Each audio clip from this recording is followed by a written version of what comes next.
We are honoring WBIR legend Bill Williams today. He, of course, was much more than just a journalist. He was an advocate, helping not only children with special needs, but also using his voice to speak up for marginalized communities. And one of those marginalized voices belonged to his son, Mark, who died of AIDS in 1991. Bill helped to raise awareness about the disease and shared how he wanted his son to be remembered.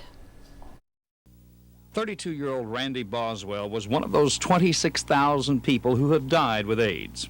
It was one of the top stories of the 1980s, the AIDS epidemic and its attack on typically healthy young men, most of whom were gay.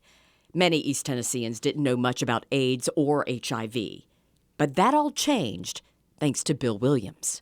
Well, 1987 is when I did the first report on AIDS. Of course, AIDS was not even, we weren't aware of AIDS until the early 80s.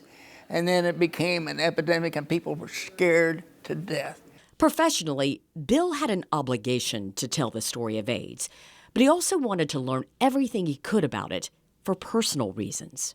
I wanted to do the report because my son Mark was living with AIDS, discovered it the same year, 1987. Bill worked closely with Dr. Richard Rose, one of the few doctors in the area who treated AIDS, to get the facts.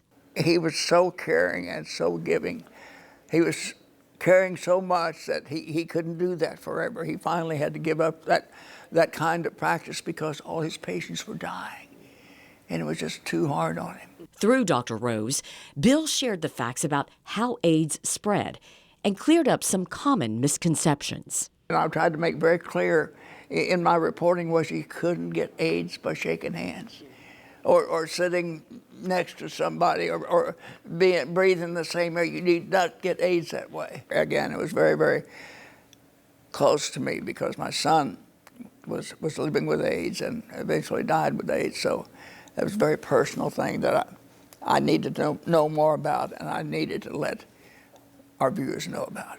Christopher Hamlin says many in the local LGBTQ plus community credit Bill with being willing to tackle a subject that most didn't even want to talk about. No one else was reporting that story. Sometime at the time, Ronald Reagan would not even say the word AIDS into a microphone. But in East Tennessee, we had Bill Williams educating us. Before he died, Mark Williams asked Bill to go shopping for a casket. He also asked his father to put together a video for his funeral. He was an extraordinary man. He was good looking. He was talented.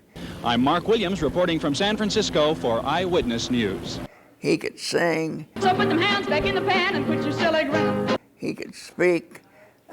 Extremely intelligent. Okay, not the tallest, but the shortest. You got it. Scared me, he was so smart. I was very, very proud of my son. Mark Williams was 35 years old when he died. Today, AIDS isn't the death sentence it once was. It's a manageable disease. Bill says he is proud of the impact Mark's story had in educating East Tennessee. I like to think of the fact that my son Mark and his dealing with AIDS and his death because of AIDS and my ability to tell the story of AIDS and a part of the story of Mark, my ability to do that made a difference in this community, in this world. Made it a little bit more understandable, a little bit more acceptable. There are going to be people who are still going to shake their head and said, I not want to hear anything about it, doesn't exist, I don't want to know.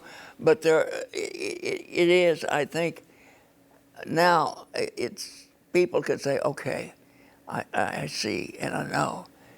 God wants us to love and be loved.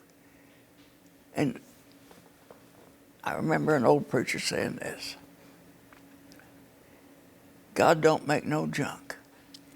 My son was a marvelous, marvelous man. He died of AIDS because he was homosexual.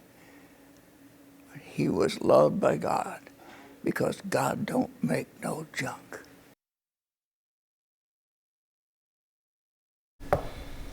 You can watch that story and many more Bill did along with our tributes to him right now on WBIR Plus.